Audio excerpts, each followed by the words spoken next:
Hello ladies and gentlemen, I'm the Immortal Cave and sandwichtrust.blogspot.ca as usual. Put a link to my blog in the description. My apologies if you can hear the my fan in the background. It's it's a very warm day. But anyway, the first thing I want to do before I actually go on about this movie is I want to wish a happy birthday to a friend of mine, Miss Lady K. If you're watching this, and I know you are because I'm going to send it to you because there's no way to have you missing me do something good for you. Because I'm kind of self-centered like that. I say pretty much entirely joking, I think. I'm rambling. Anyway, seriously, happy birthday. I wish all the best things happen to you. You're awesome. You've been a great friend for years, and all the power to you. But anyway, again, I'm rambling. Ahem. I am here to talk about the third movie in the Cornetto series, which would be the movie End of the World, or The World's End. I've been doing that ever since the movie came out, or ever since I heard about the title of the movie. I cannot properly state the name of it. I always call it The End of the World. World's End. Take a drink of some Pepsi. Yeah, the third of the Cornetto series. The first two being Shaun of the Dead, which is my favorite movie of all time, and Hot Fuzz, which is my second favorite movie of all time. You can see why I was looking forward to this movie. Because, the first two were so very good. I love them. The characters weren't as strong in Hot Fuzz, but I thought the comedy was much stronger in Hot Fuzz. So I kind of just ignored it. Shaun of the Dead, very, very funny movie.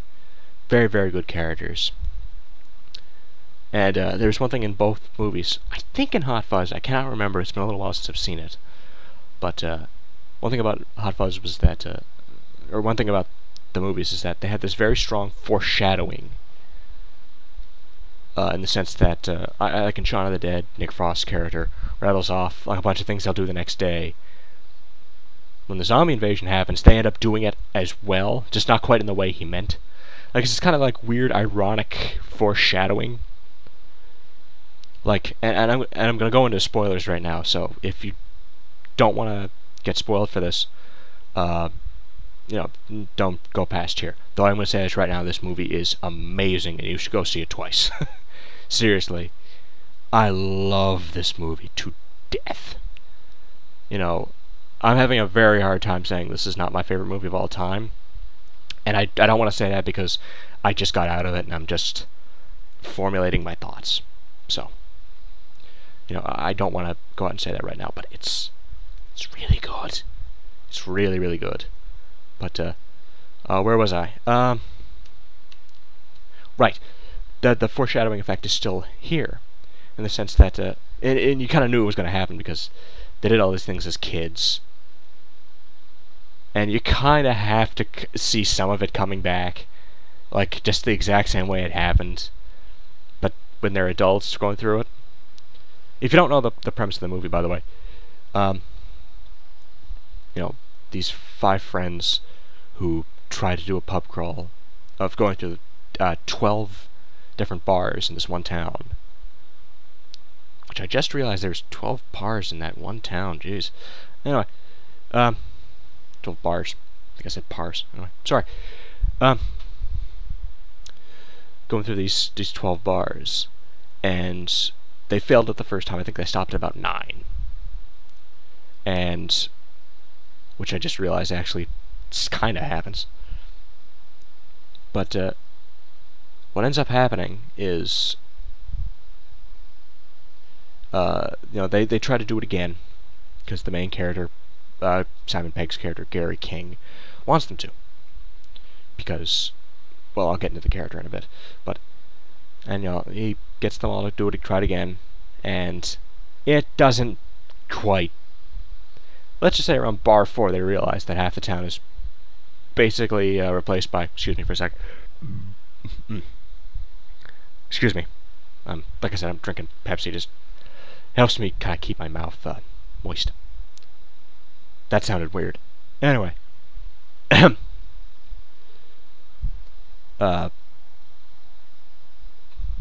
Yeah, because the main character, Gary, wants them all to do this. around Bar 4, they realize that the entire town is basically replaced by replicants made of plastic parts and blue ink. Go figure. And that's kind of the twist to the movie, of course, the sci-fi twist.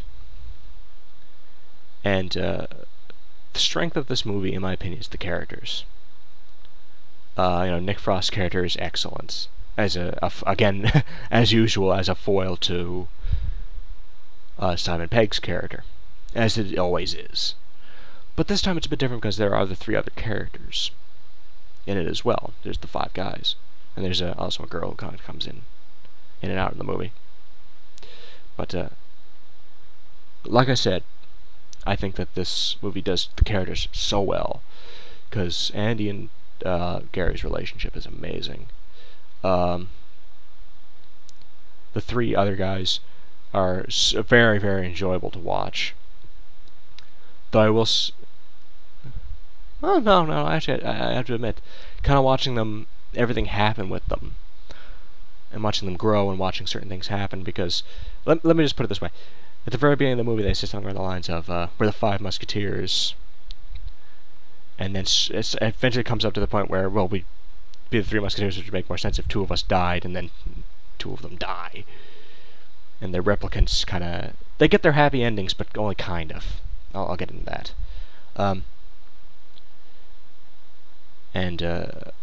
Watching those 3 characters, the 3 side-ish characters, get what they want, get, everything happen. And they kind of get what they want in the end, like I said.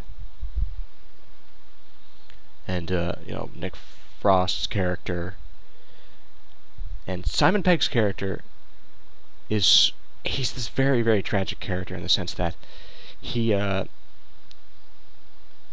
graduated from high school. All 5 of them went out of that thing.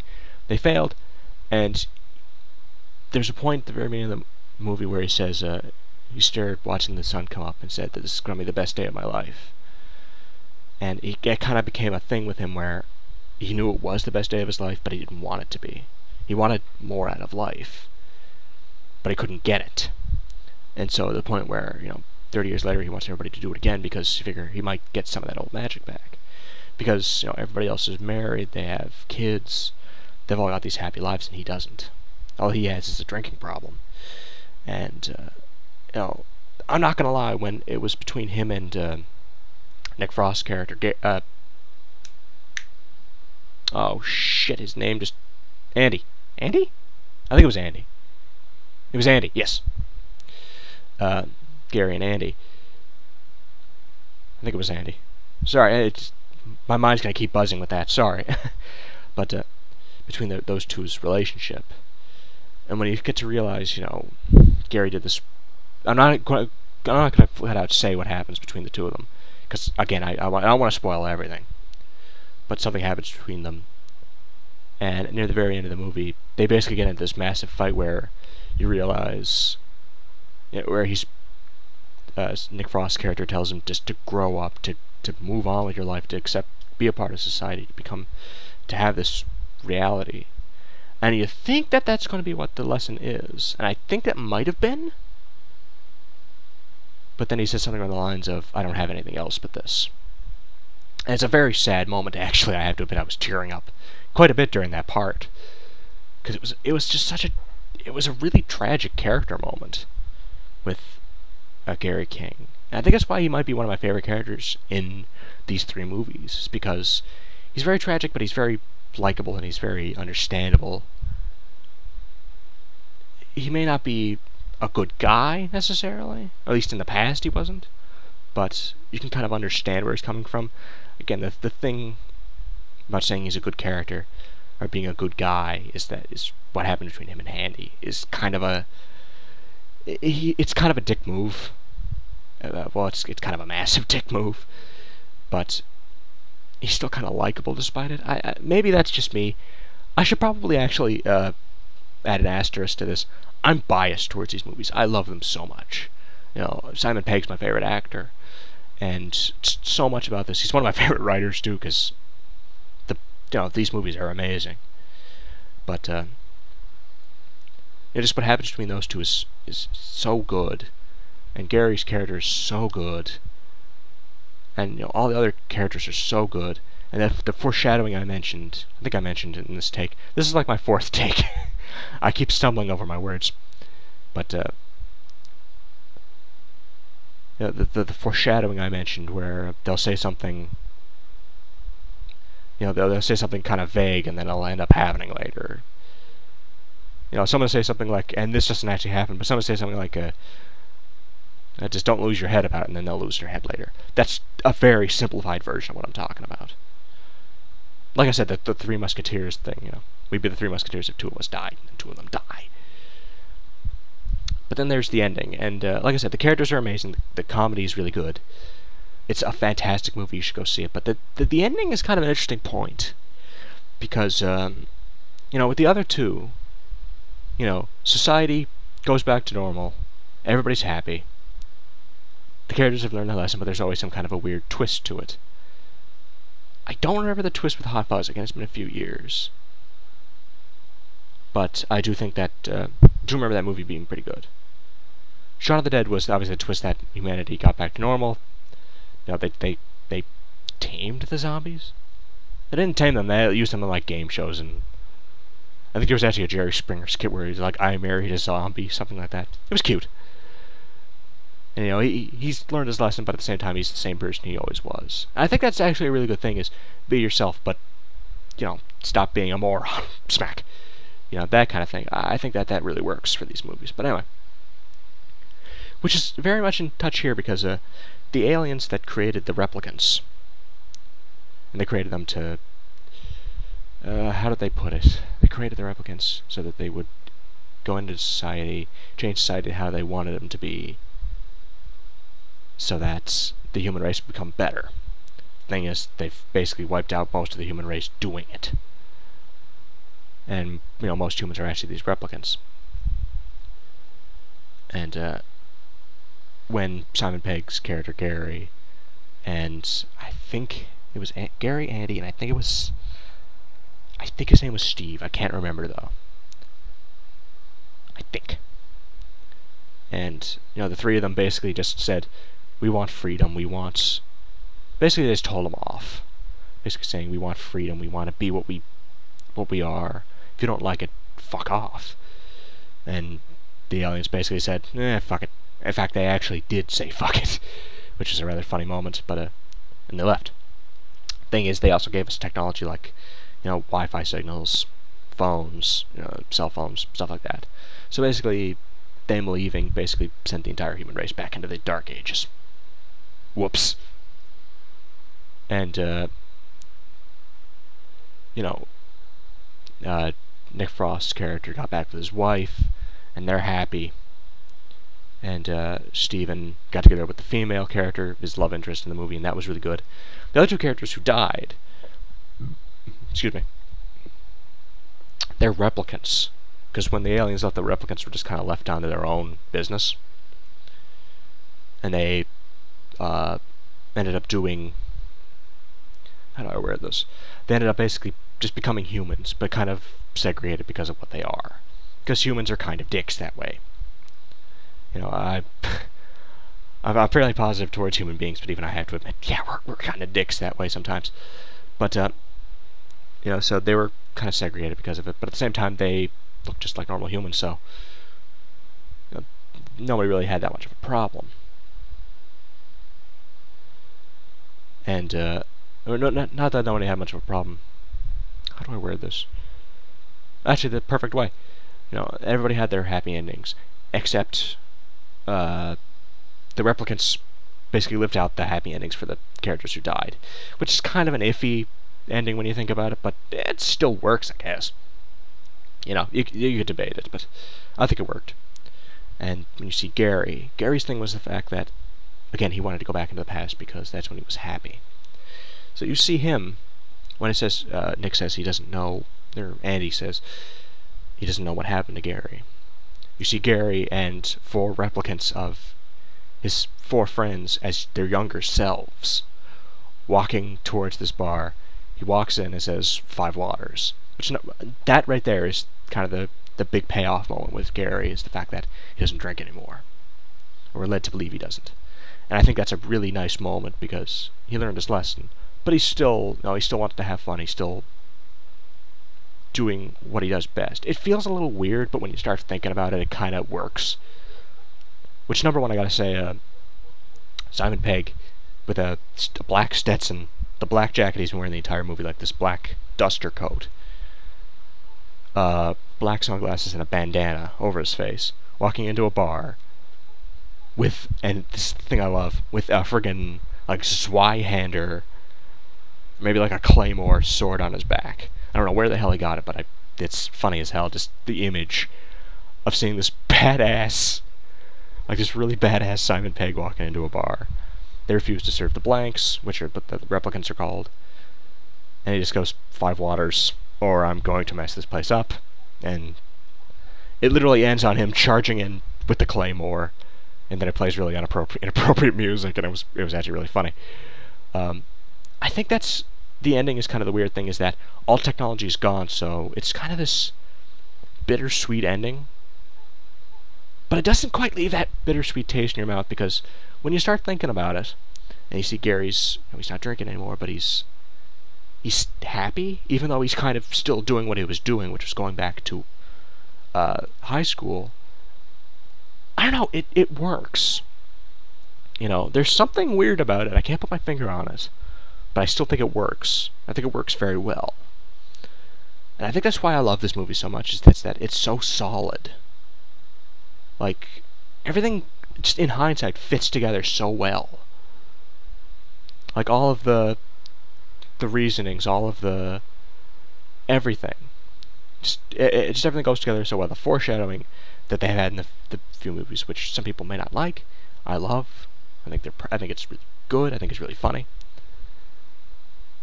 And that's the funniest thing is, after watching Shaun of the Dead and learning about them, I've kind of gotten this success for watching that. So I was watching the movie and it's like, oh, that's gonna come in handy later. So is that, and that, and just it was cute. But anyway, again, why I love this movie so much is just that the characters are fantastic. Maybe they could have been a little better, but I think that they were done perfectly well for what they were trying to do. The story is generally really good, and I think the lesson, the moral of the story, is done perfectly.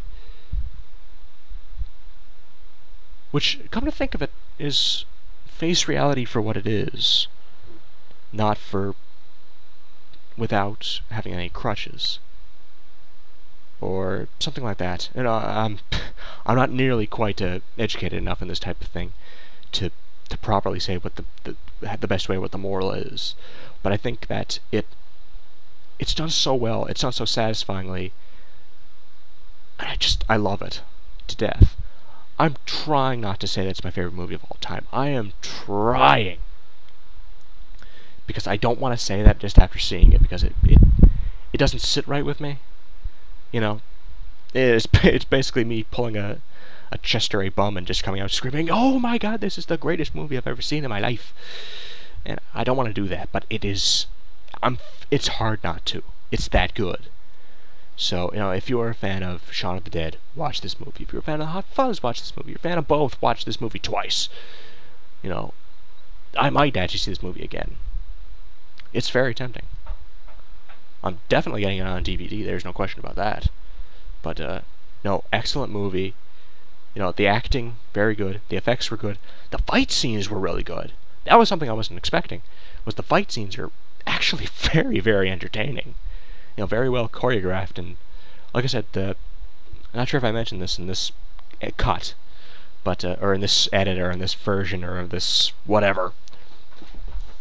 But I ended up there was one of my favorite scene of all time is a bar fight scene in Shaun of the Dead, set to the music of Queen's "Don't Stop Me Now." I can tell you right now, excuse me, if they had Queen's "Don't Stop Me Now" playing during this scene, I can promise you right now it'd be my favorite scene of all time. Because the only thing it didn't have was the music. That's the only thing that's still keeping me saying that the Don't Stop Me Now scene from Shaun of the Dead is the best. Because the choreography, there we go.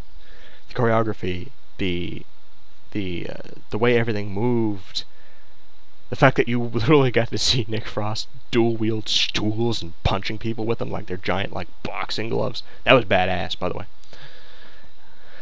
You know, so good, so entertaining. Just watch this movie. You know, I don't want to run on too much farther because at this point I'm just rambling, but watch this movie. Watch this movie twice. Because I don't know what Simon Pegg and Nick Frost are planning next. It's going to be different than those 3 movies, I know that, but whatever they're planning, you know, all the power to them. Because Simon Pegg continues to be my favorite actor of all time, and he goddamn proves it in this movie. You know, watch this movie. I don't know how many more times I can say this. Watch this movie. Watch this movie. Watch this movie. Watch it! You know, watch it twice. Watch it 3 times. Buy the DVD, watch that 100 times. I'm planning on doing it. No, it's that good. And again, I'm biased towards these movies because I love them so much. So, maybe you might not have the same results as me. But just... I can't help but just say this movie's so good. It's amazing. The acting's great. The choreographies are great. The fight scenes are great. The comedy is really good. Again, I do think it's the weakest of the 3, but that's not saying much. Because Hot Fuzz was one of the funniest movies I've ever seen. And Shaun of the Dead was hilarious too. So, it's still hilarious. It's just out of those 3. Again, that's not saying that all that much. But I love this movie to death. Go see it.